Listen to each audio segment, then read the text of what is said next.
The leather-bound wine menu trembled slightly in Earl Vincent's hands as he watched his wife of 20 years text beneath the white tablecloth. The soft glow of her phone screen reflected in her expertly applied makeup, casting shadows that made her look older than her 43 years. He set down the menu with deliberate care, noting how Monique didn't even glance up at the sound. "I was thinking of ordering the 82 Bordeaux," Earl said, his deep voice carrying easily across the intimate table. "It was the year we met at Stanford." "Oh, whatever you think is best, darling." Monique's fingers continued their dance across her phone screen, her wedding ring catching the light of the restaurant's crystal chandelier. Earl studied her with the same analytical vision he'd used to build Vincent Medical Technologies from a startup in his garage to a billion-dollar enterprise. The signs had been there for months: the late nights at the office, the new wardrobe, the sudden interest in squash, his brother Derek's favorite sport. The final piece had clicked when Derek started missing their weekly games and board meetings. The waiter approached, a young man with carefully styled hair and an eager smile. "Have you decided on the wine, Mr. Vincent?" "The Chateau Lafite Rothschild, 1982, Earl said, maintaining his composure as Monique's phone buzzed again. "And please tell Chef Marcus I appreciate him opening the restaurant for us on a Sunday. Our 20th anniversary deserved something special." This at least made Monique look up, a flash of something: guilt, annoyance, crossing her features before she forced a smile. 20 years. Can you believe it, darling?" "I'm starting to," Earl thought, but outwardly he just smiled, the expression not quite reaching his eyes. The restaurant around them hummed with the quiet efficiency of a place that catered to Silicon Valley's elite. Through the floor-to-ceiling windows, San Francisco's lights twinkled like stars fallen to earth.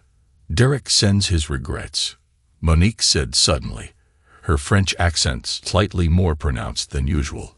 A tell Earl had learned meant she was nervous. "He's still working on the neural interface technology software launch. You know how dedicated he is." "Dedicated," Earl repeated, tasting the word like a sommelier sampling the suspicious vintage. "Yes, he's been very dedicated lately. Missing our weekly squash games. Working late." He paused, watching her reaction. "Often in the PR department, I hear." Monique's laugh was too bright, too quick. "Well, of course. The neural interface technology launch is the biggest thing Vincent Medical has ever done. We need perfect coordination between development and PR." The waiter returned with the wine, performing the ritual of presentation and tasting with practiced grace. Earl approved it with a nod, watching as Monique's glass was filled. She lifted it immediately, taking a larger sip than the expensive vintage deserved. "To 20 years," Earl said, raising his glass, "and to honesty between brothers." Monique's hand trembled slightly as she clinked her glass against his. Before she could respond, her phone buzzed again. This time, Earl caught a glimpse of the message preview. "D. Need to see you tonight. Crucial about the launch." "Something important?" Earl asked mildly. "Just work," Monique said quickly, too quickly. "You know how it is before a major launch." The rest of the dinner passed in a fog of forced small talk and lengthy silences. Monique barely touched her Wagyu beef, instead pushing it around her plate while constantly checking her phone. Earl ate methodically, each bite carefully chewed and swallowed past the knot in his throat. He'd built his empire on attention to detail, and now those same observation skills were showing him exactly how his marriage was crumbling. As they drove home in Earl's Tesla Model S, a car chosen for its quiet efficiency rather than flash, unlike Derek's Italian sports cars, Monique grew increasingly agitated. "I need to go back to the office," she said as they pulled into their circular driveway. "There's some last-minute press release work for the launch."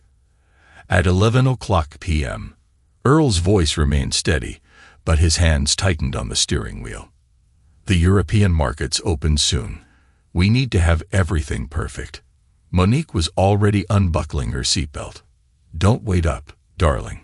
Earl watched her hurry to her own car, not bothering to change out of her evening dress.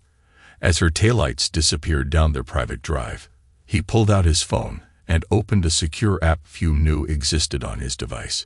Years in cybersecurity had taught him the value of preparation, and the tracking software he'd installed weeks ago showed Monique's car heading not toward the office, but to Derek's downtown penthouse.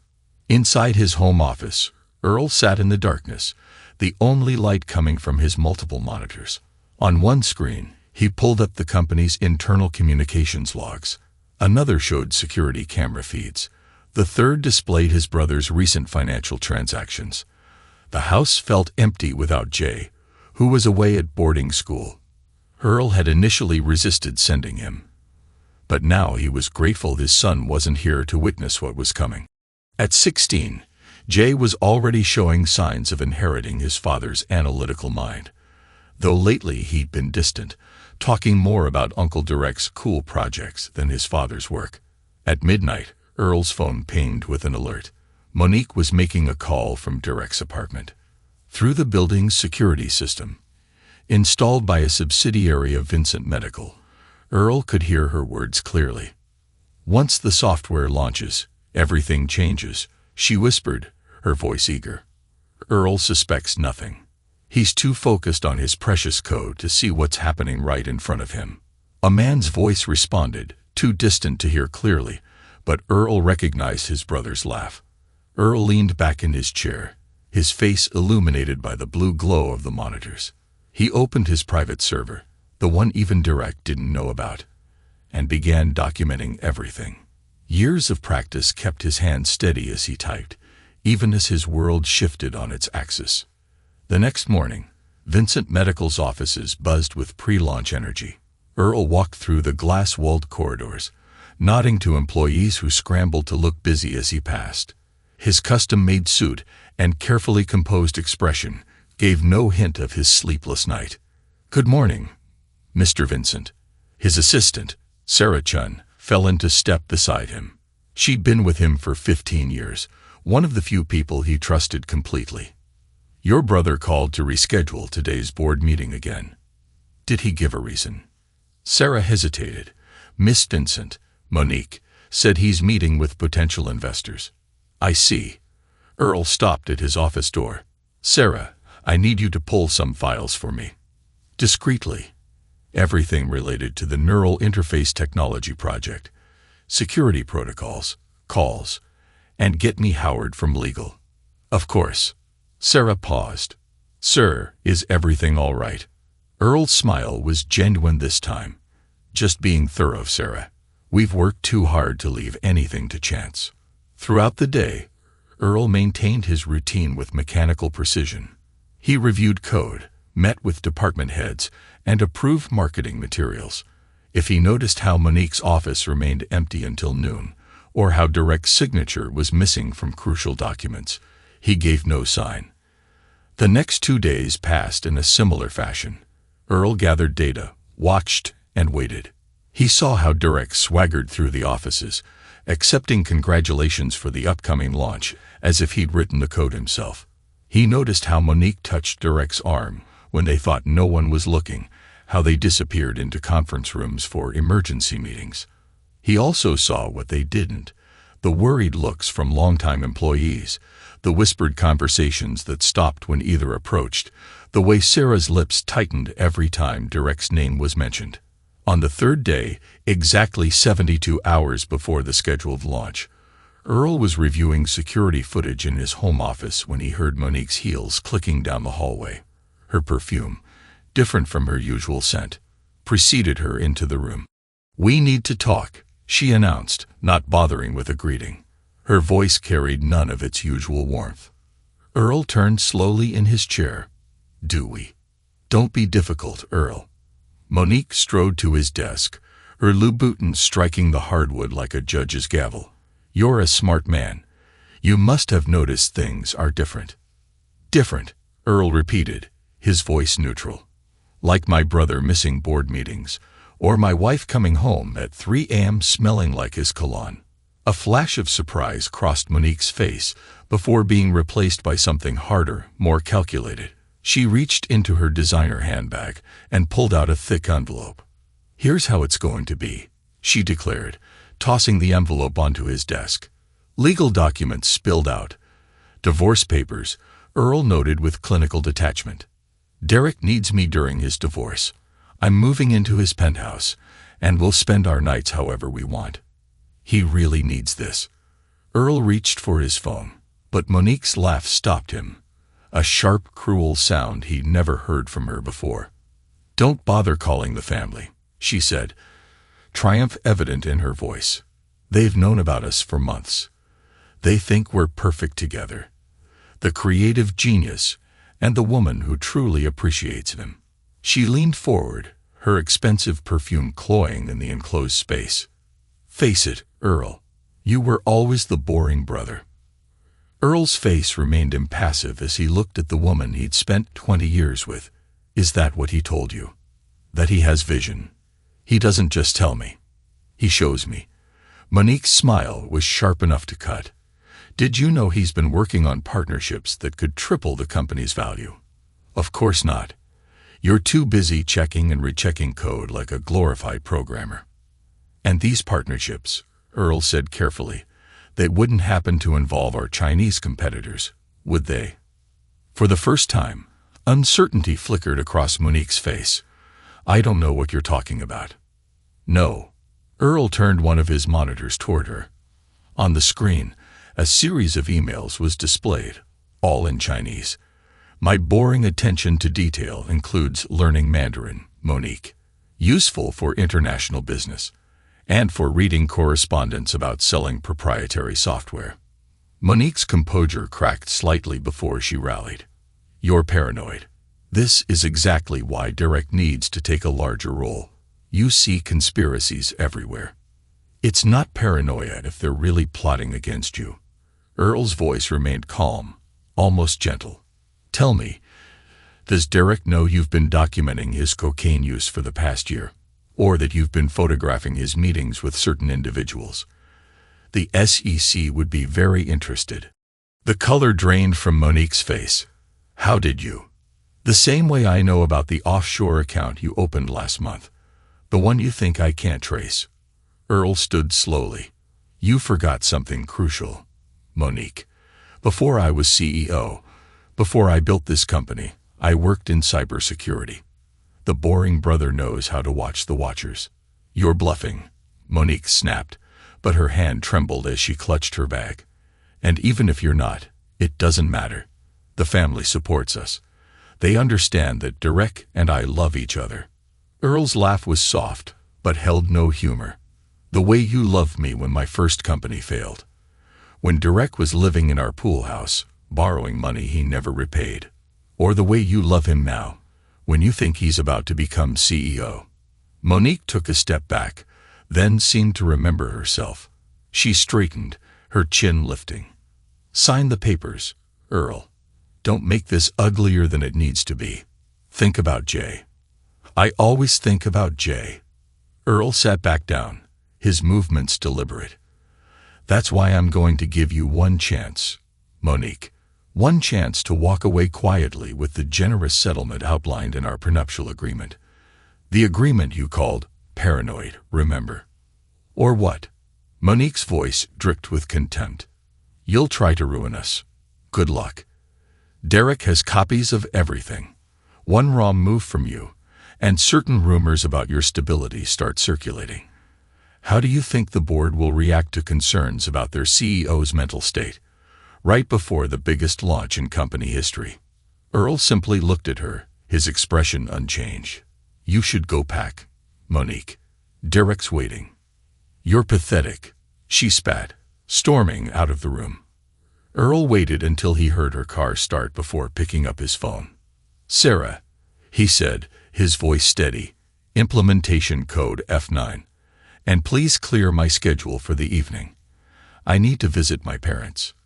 The drive to his parents' Victorian home in Pacific Heights took longer than usual, giving Earl time to process what he'd learned.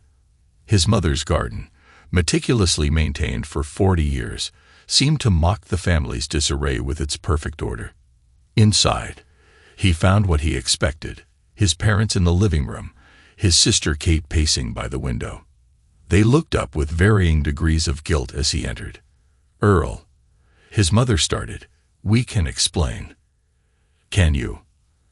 Earl remained standing, looking at the family photos on the mantel. "Can you explain lending Derek money for months? Or covering for Monique's absences at family events? Or maybe you can explain why my teenage son is being told that his uncle will be a better father figure." Kate stopped pacing. "How did you?" "I know everything," Earl said, his voice cold. "The loans, the lies, the late-night meetings. I know about Derek's fake divorce proceedings. Did you know he's been divorced for 2 years? I know about the money he's embezzled, the secrets he sold. I know how he and Monique laughed about manipulating all of you." "That's not possible," his father protested. "Derek said the money was for research. He showed us the proposal." "Forgeries," Earl said quietly. "Like the documents he used to convince you I was planning to sell the company. Like the stories he told Jay about me abandoning projects that could help people." His mother began to cry. "We thought he seemed so passionate about his ideas, and Monique said you were becoming distant, paranoid." "Of course she did." Earl's voice held no accusation, just tired certainty. "They played their parts well. The charismatic brother, the concerned wife, all worried about boring, obsessive Earl." "Oh God," Kate whispered, sinking into a chair. "The things we said to you. The way we treated you." Earl watched his family absorb the truth, seeing the moment realization dawned on each face. He thought of Jay, away at school, believing his father cared more about profits than progress. He thought of Derek and Monique, probably celebrating their triumph right now. "What are you going to do?" his father asked finally. Earl straightened his cuffs, a gesture so familiar, so unchanged in this altered world. "What I always do, Dad. Pay attention to the details." As he drove home that night, Earl's phone lit up with a text from Monique. "Moved my things out. Hope you enjoy rattling around that big house alone. Derek says you have 24 hours to sign the papers before things get complicated." Earl didn't respond. Instead, he pulled into his garage and walked through his quiet house to his office. The monitors glowed in welcome as he sat down, his fingers moving across the keyboards with practiced efficiency. On one screen, security footage showed Derek and Monique entering his penthouse, champagne in hand. On another, lines of code scrolled past. The neural interface technology project's true version, not the compromised one Derek thought he'd stolen. The third displayed a series of encrypted emails to carefully chosen recipients. Earl Vincent smiled in the blue light of his screens and began to type. The server room hummed with the quiet efficiency of well-maintained machines, its climate-controlled atmosphere, a sharp contrast to the emotional storm of the past few days. Earl sat alone in the dim glow of multiple monitors, following digital breadcrumbs through Vincent Medical's secure servers. "Found you, little brother," he murmured, his eyes narrowing at the screen. A series of encrypted communications flickered past, emails and file transfers to an IP address in Shenzhen. Derek had been careful, but not careful enough. He'd used his executive override codes to access sensitive neural interface technology documentation, leaving tiny digital fingerprints that only someone with Earl's background would notice. Sarah Chun appeared at the server room door, her usual professional demeanor tinged with concern. "Sir, the IT team is asking questions about the Level 7 security scan you initiated. Tell them it's a routine pre-launch protocol." Earl's eyes never left the screen. "And Sarah, flag any attempts to access the development servers from Derek or Monique's credentials. Don't block them, just log everything." "Of course." Sarah hesitated. "Mr. Vincent, Miss Haas's office called again. They say it's urgent." Earl allowed himself a small smile.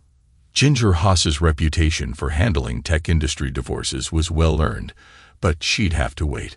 First, he needed proof that would stand up in both corporate and criminal courts. As if on cue, his phone buzzed with a message from Derek. "Board meeting tomorrow. Time to discuss your retirement. Big brother, for the good of the company." Earl didn't respond. Instead, he pulled up another window, this one showing email correspondence between Monique's PR department and several tech journalists. She'd been laying groundwork for months, planting subtle hints about his increasing isolation and obsessive behavior. One draft article, scheduled for release after the launch, already had a quote from Derek about his deep concern for his brother's well-being. "Amateur hour," Earl muttered, copying the files to his secure server. In the PR world, a paper trail was as good as a signed confession. The next morning, Vincent Medical's gleaming headquarters buzzed with pre-launch energy. Earl moved through the corridors with deliberate calm, noting how employees quickly looked away when he passed. Monique's whisper campaign had been effective. They were already treating him like a man on his way out. Derek's corner office, with its floor-to-ceiling windows and modern art, screamed new money. He looked up from his desk with a predator's smile as Earl entered. "Earl, just the man I wanted to see." Derek's designer suit couldn't quite hide his stockier build. He'd always resented being the shorter brother. "Have you looked over those retirement papers I sent?" "Actually," Earl settled into a chair, his posture relaxed. "I've been reviewing some interesting server logs. Care to explain why you've been accessing neural interface technology source code at 3 a.m.? Derek's smile flickered.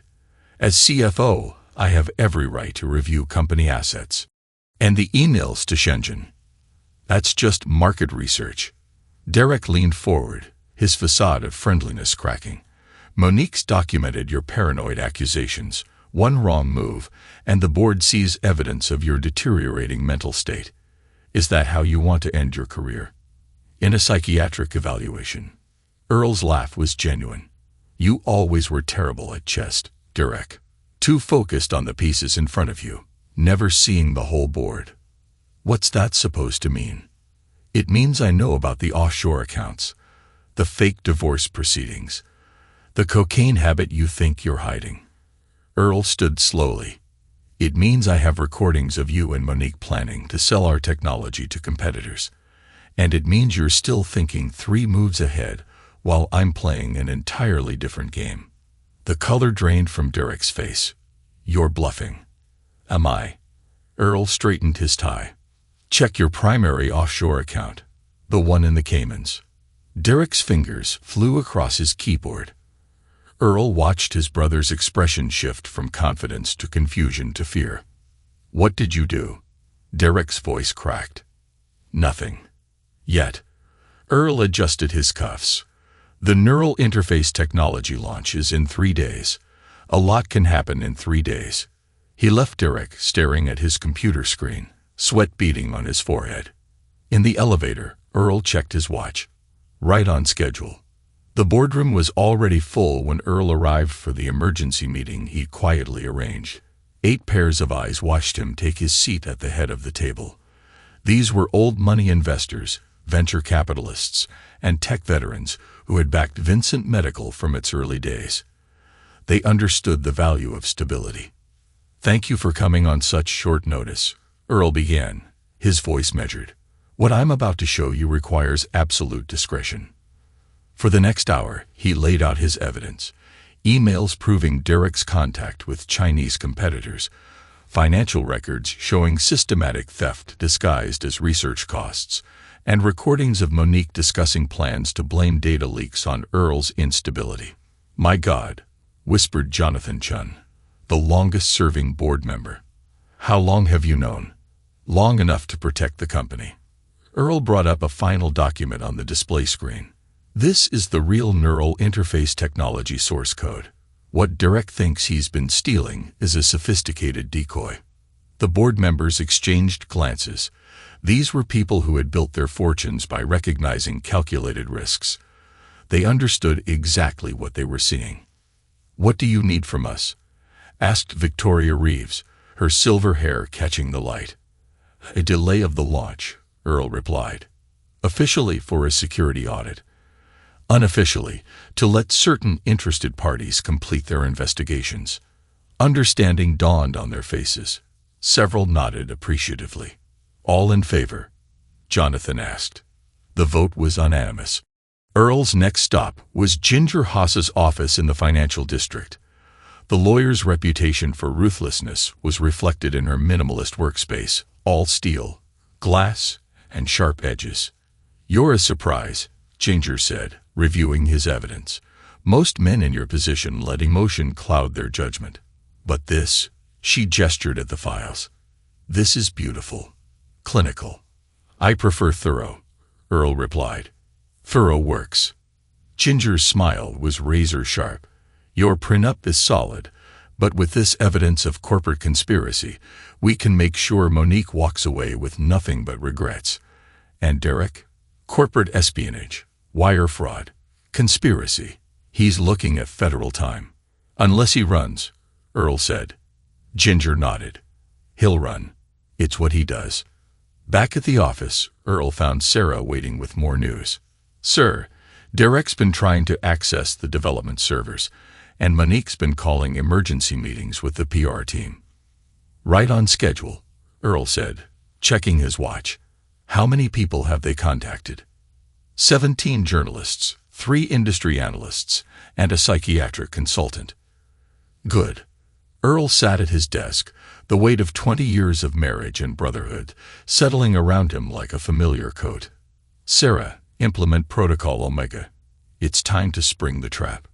The next 2 days passed in a blur of controlled chaos. Derek grew increasingly desperate as his access to various systems mysteriously failed. Monique's attempts to plant stories about Earl's mental state met with unexpected skepticism from journalists who had received anonymous evidence of her affair and conspiracy. The morning of the launch dawned clear and cold. Vincent Medical's auditorium was packed with press, investors, and employees. Derek and Monique sat in the front row, their manufactured confidence beginning to crack around the edges. Earl took the stage to enthusiastic applause. Looking every inch the successful CEO in his perfectly tailored suit, his silver hair adding gravitas to his appearance. "Thank you all for coming," he began. "Vincent Medical has always prided itself on innovation and integrity, which is why today's announcement may come as a surprise." Derek shifted in his seat. Monique's knuckles whitened around her tablet. "In light of certain security concerns, we're implementing a comprehensive audit of all our projects, including the Neural Interface Technology Initiative." The audience murmured. Earl held up a hand for silence. "Our commitment to excellence requires us to be certain that every aspect of our technology is protected. To that end, we're cooperating fully with federal authorities in an investigation into potential corporate espionage."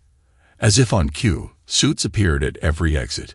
Derek's face went ash-white as he recognized the FBI badges. Monique fumbled with her phone, presumably discovering that her access to the company and joint accounts had been suspended. "This is insane." Derek stood, his composure finally cracking. "Earl's mental state has been deteriorating for months. Ask anyone. He's been making paranoid accusations, seeing conspiracies everywhere." Earl smiled slightly. "Interesting choice of words, Derek. Would you like to explain these emails to our competitors in Shenzhen? Or should we ask Monique about the PR campaign she's been preparing to explain away the theft of our technology?" The room erupted in chaos. Journalists shouted questions as FBI agents moved forward. Derek looked wildly around before bolting for a side exit. He made it 3 steps before security stopped him. Monique stood frozen, her carefully crafted world crumbling around her. "You can't do this," she whispered as Earl passed her. "The family," Earl finished quietly. "They know everything, including Jay. Especially Jay." He watched as she crumpled into her seat, mascara streaking her cheeks. The woman who had shared his bed for 20 years, who had thought him too boring to notice her betrayal, finally saw him clearly. In his office later that day, Earl sat with Sarah, watching the fallout unfold on multiple screens. Derek was in custody, already offering to cooperate in exchange for leniency. Monique had locked herself in her office, presumably calling the divorce lawyer she had assumed would destroy Earl's life instead of hers. "Sir," Sarah said softly, "your son is on line 1. Earl picked up the phone, bracing himself. "Jay." Dad. His son's voice cracked. Uncle Derek. He told me you were going to shut down the medical research, that you only cared about profits. But I just saw the news. I know, son. Earl's voice remained gentle. Jay hesitated. Can I come home? I mean, not just for a weekend. I want to transfer back to prep school here. Of course. Earl felt something tight in his chest, loosened slightly. We'll arrange it tomorrow. After hanging up, Earl stood at his office window, watching the sun set over San Francisco Bay. Behind him, the monitors showed Derek being led away in handcuffs, Monique facing a barrage of reporters, and the company's stock price holding steady despite the scandal. Sarah appeared at his door again. Sir, the board would like to know if you're still planning to attend tonight's emergency session. Earl straightened his tie, checked his reflection in the window, and nodded. Of course, we have a company to run. As he walked to the boardroom, employees stopped to watch him pass. This time, their gazes held respect rather than speculation. The boring brother, the careful planner, the man they had underestimated, had shown his true nature. The trap had sprung perfectly, but Earl knew this was just the beginning. There would be court battles, PR wars, and family wounds to heal. But he had built his empire on attention to detail, on seeing the long game, and he was very, very good at chess. Vincent Medical's boardroom crackled with tension as 8 board members sat in leather chairs, reviewing the evidence spread before them. The morning sun streamed through floor-to-ceiling windows, illuminating printed emails, financial records, and surveillance transcripts. A paper trail of betrayal that led directly to Derek Vincent's office. The scope of this, it's staggering, Jonathan Chun said, setting down a particularly damning document. He wasn't just selling secrets. He was trying to hollow out the company from the inside. Earl Vincent stood at the head of the table, his posture relaxed but commanding. The neural interface technology source code he attempted to steal was a sophisticated decoy. The real project remained secure. Victoria Reeves, her silver hair gleaming, leaned forward. And you're certain about his involvement with the Chinese competitors? The evidence speaks for itself. Earl pressed a button on his tablet, and a recording filled the room. Derek's voice, slightly slurred. Once the launch happens, we'll be set. The buyers already have the preliminary specs. Earl's too busy checking code to notice what's right under his nose. Monique's laugh followed. The board will believe anything once they see my documentation of his mental decline.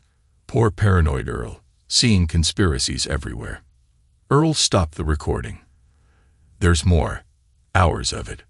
The board members exchanged glances. These were people who had built fortunes by recognizing threats and opportunities. They understood exactly what they were hearing. I move for an immediate vote on Derek Vincent's position as CFO, Jonathan said, his voice hard. All in favor. 8 hands rose without hesitation. The vote is unanimous, Victoria declared, per the company charter's Article 7, Section 3, which Earl so prudently updated last year. Derek's shares must be sold back to the company at their original purchase price, a fraction of their current value, Jonathan added with grim satisfaction. Earl allowed himself a small smile. Sarah, please escort the FBI agents in. They'll want to see this. The corporate fallout was swift and absolute. News of Derek's arrest spread through the building like wildfire. Employees gathered in clusters, whispering as federal agents carried boxes of evidence from his office. Monique barricaded herself in the PR department, frantically trying to salvage her carefully crafted narrative. Her phone calls to journalists went unanswered. They had all received anonymous packets documenting her role in the conspiracy. You can't do this, she screamed when security came to escort her out. I built this company's image. I control the narrative. The truth isn't a narrative, Monique, Earl said quietly, watching from the doorway. It's just the truth. That evening, Earl's Tesla pulled up to his parents' Victorian home in Pacific Heights. The family meeting he'd called couldn't wait, not with reporters already circling. His mother opened the door, her face drawn. "Earl, what's happening?" "We saw the news. Let's talk inside." Earl carried a laptop under his arm. "Is everyone here?" They gathered in the living room. His parents, his sister Kate, and Jay, who had flown in from boarding school. The same room where they had once conspired behind his back now transformed into a court of reckoning. Earl opened his laptop and connected it to the TV. "Before we begin, I want you to listen to something." Derek's voice filled the room. "Mom and Dad are so easy to play. A few tears about research costs, and they're writing checks they never verify. Just like they never verified Earl was trying to kill the medical research." Monique's voice followed. "And Jay, God, that kid is gullible. Uncle Derek understands the future. Your dad only cares about money. He believes everything we tell him." Their laughter, cruel and clear, cut through the room. Earl's mother began to cry. His father's face had gone gray. Kate stared at her hands, unable to meet anyone's eyes. "There's more," Earl said, his voice gentle but firm. "Derek's been divorced for 2 years. The proceedings he used to justify the affair were fabricated. The money you lent him, it went to offshore accounts and cocaine." "No," his father whispered. "He showed us the court documents." "Forgeries," Earl said, pulling up images on the screen. "Here are the real divorce records. And here are his bank statements, showing where your money really went." Jay stood abruptly, his teenage face twisted with betrayal. "I trusted him. He said you were blocking research that could help people." "He was trying to sell our technology to competitors," Earl finished. "He never cared about helping people, Jay. Only himself." The truth landed like body blows. Earl watched his family absorb each revelation, seeing the moment their support for Derek and Monique crumbled under the weight of evidence. "The things we said to you," Kate whispered. "The way we treated you. It's in the past," Earl said firmly. "But you needed to know the truth. All of it." Later that week, Earl sat in Ginger Haas's office, reviewing divorce proceedings. The lawyer's smile was predatory as she outlined their position. "Monique's trying to claim half the company's value," Ginger said, "but her documented conspiracy makes that impossible. The prenup you insisted on, it's ironclad. And with the criminal charges pending, she gets nothing." "Less than nothing," Earl said. "She'll be lucky to stay out of prison." News came the next morning. Derek had fled. His passport had been flagged at Shanghai International Airport. "He's running to his buyers," Sarah reported, standing in Earl's office. "But they won't be there," Earl finished. "I made sure of that." Weeks passed. The company stabilized. The real neural interface technology project proceeded under heightened security. Earl managed the crisis with his usual methodical precision, his public image transforming from boring brother to tech industry vigilant. Then came the email from Shanghai. Derek, desperate. The buyers disappeared. Accounts emptied. Monique's furious. "We're living in a one-room apartment, and she won't stop crying. Please, Earl, help us. Come home." Earl archived the email without replying. A year later, Earl stood at a podium, announcing Vincent Medical's official launch of the neural interface technology software. The audience applauded as he outlined plans to donate millions to medical research. Jay stood beside him, home from his first year of medical school, his face proud as he watched his father. Their relationship had emerged stronger from the crucible of betrayal. In his office that evening, Earl looked at the wedding photos still sitting on his desk. Monique smiled out at him, young and beautiful, before greed and ambition had twisted her into something unrecognizable. Sarah appeared at his door. "Sir, your dinner reservation is in 30 minutes, and there's a message from Shanghai. Archive it with the others." Earl straightened his tie and checked his reflection in the window. Outside, San Francisco glittered in the dusk, as bright and hard as ambition itself. The boring brother had won, not through dramatic gestures or grand confrontations, but through patience, precision, and attention to detail. Just as he built his company, just as he protected it, He picked up the wedding photo, started to drop it in the shredder, then stopped. No, it would stay on his desk, not for sentiment, but as a reminder that sometimes the quiet ones, the careful ones, the ones others underestimate, are the most dangerous of all. In a small apartment in Shanghai, Derek taught English to bored businessmen while fighting extradition. Monique took the subway to her job at a tourist agency, her designer clothes long since sold. Her dreams of wealth and power had been reduced to sharing instant noodles in a tiny kitchen. Sometimes, late at night, they talked about what went wrong, about how they had misread Earl so completely. But by then, it was far too late. The boring brother had changed the game while they were still learning the rules. 5 years later, the Shanghai summer was oppressive, the kind of heat that turned tiny apartments into ovens. Monique Vincent, now using her maiden name, Dubois, stood at a grimy window, watching tourists shuffle past on the street below. Her once manicured hands were raw from cleaning hotel rooms. Her designer wardrobe had been replaced by discount store uniforms. The extradition papers came through, Derek announced, slumping onto their worn couch. His English teaching job barely covered rent, and legal fees had drained what little they'd salvage. "They're processing the request," Monique asked, not turning from the window. "Earl. Who else?" Derek's laugh was bitter. 5 years, and he's still hunting us. The boring brother never forgets. Their life had become a cautionary tale in Silicon Valley. Occasional news stories tracked their fall. The former CFO teaching basic English to children, the PR executive turned hotel maid. Their love story had crumbled under the weight of poverty and mutual recrimination. Meanwhile, Vincent Medical Technologies had soared. The neural interface technology software revolutionized medical data processing, earning accolades and billions in revenue. Earl's donation of millions to medical research garnered international praise, his reputation transforming from careful executive to visionary philanthropist. 10 years later, the Vincent Medical Technology headquarters had expanded, now occupying 3 gleaming towers in San Francisco's skyline. Earl Vincent, his hair now fully silver, stood at his office window, watching the sunset paint the bay in gold. "Dad." Jay Vincent entered, his white coat exchanged for a business suit. After finishing medical school, he had joined the company's research division, eventually rising to chief medical officer. "The new neural mapping project results just came in. It's even better than we hoped."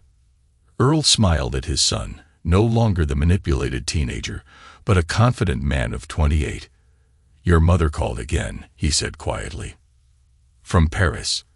After 3 years in Shanghai, Monique had left Derek, using her French citizenship to escape to Paris. She worked as a tour guide, living in a small apartment in the unfashionable 20th arrondissement.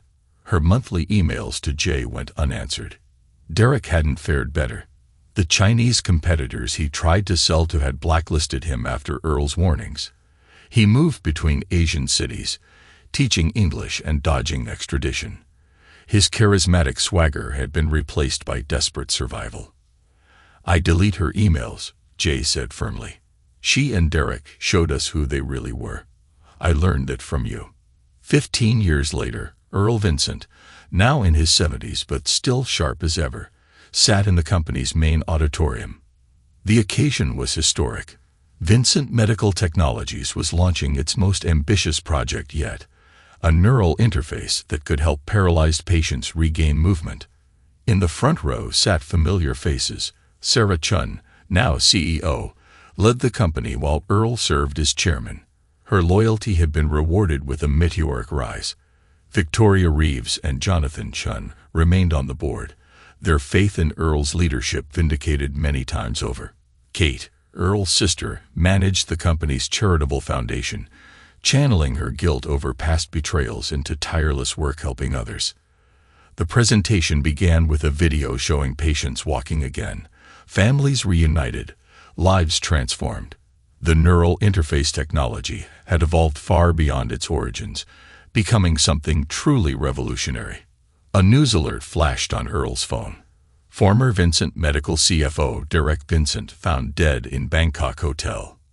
apparent suicide. Earl quietly archived the message.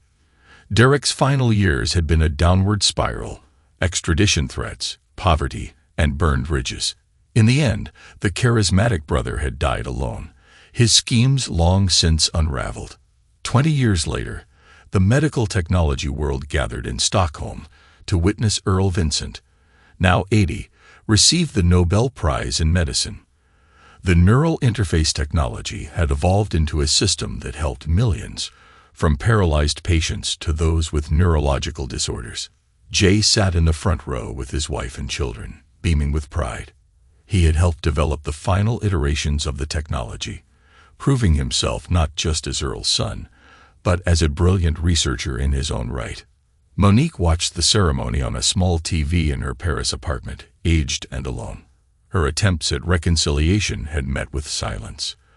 The prenup she had mocked left her with nothing. Her conspiracies had blocked any corporate career, and her beauty had faded with time. She survived on a small pension, writing unsent letters to the son who would never forgive her. 25 years later, Earl Vincent died peacefully in his sleep at 85, leaving behind a legacy that transformed medicine. The company he built, the lives he changed, and the family he protected all stood as a testament to the power of patience, precision, and principled leadership. His funeral drew thousands. Tech leaders, medical pioneers, and grateful patients came to honor the man who turned betrayal into triumph. Jay delivered the eulogy, speaking of his father's quiet strength, strategic brilliance, and unwavering moral compass. In a small Paris café, Monique read the news of Earl's death. The obituaries painted him as a visionary, a medical technology pioneer, a devoted father. None mentioned her name. She was a footnote, a cautionary tale, forgotten by the world that had once been her stage. The Vincent Medical Technology headquarters raised a new building, the Earl Vincent Center for Neural Research. In the lobby, beside his portrait, sat a familiar wedding photo, not as a memorial to lost love, but as Earl had intended. A reminder that greatness often comes quietly, and that true strength lies not in dramatic gestures, but in patient, methodical execution. Jay Vincent took his father's place as chairman, leading the company into new frontiers of medical technology. Sarah Chun continued as CEO, their partnership echoing the loyalty and trust that had defined Earl's leadership. The neural interface technology evolved into a global standard, helping millions walk, communicate, and live fuller lives. Hospitals worldwide used Vincent Medical Systems, the company's name becoming synonymous with medical innovation. Kate Vincent Chun expanded the charitable foundation's reach, building hospitals in underserved communities. Each bore a plaque with Earl's favorite quote: "Success is not about being underestimated. It's about being underestimated only once." Earl Vincent's story became a Harvard Business School case study in strategic leadership and corporate governance. Students analyzed how the boring brother outmaneuvered betrayal through careful planning and unwavering resolve. The company he built continued to thrive, its culture shaped by his principles: attention to detail, patient strategy, and ethical leadership. Derek and Monique's betrayal, meant to destroy him, had instead revealed his true strength. Their attempt to paint him as paranoid and unstable had backfired, exposing their own moral bankruptcy. In the end, Earl Vincent died as he had lived, on his own terms, his legacy secure, his principles vindicated. The boring brother, the careful planner, the man they had underestimated, had written himself into medical and business history. In corporate boardrooms, tech startups, and business schools, his story taught a crucial lesson. Sometimes the most dangerous opponent isn't the loudest or most charismatic, but the quiet one who sees the whole board and plays the long game. The wedding photo remained on display in company headquarters, not as a reminder of betrayal, but as proof that true strength often comes disguised as caution, and that real power lies not in bold strikes, but in patient strategy. Earl Vincent's epitaph, chosen by Jay, read simply, "He saw the whole game while others played their opening moves." It was enough. It had always been enough. Thanks to everyone who took the time to listen to today's stories. If you enjoyed it, please consider liking and subscribing if you haven't already. Feel free to share your thoughts on the events in the comments below. Take care.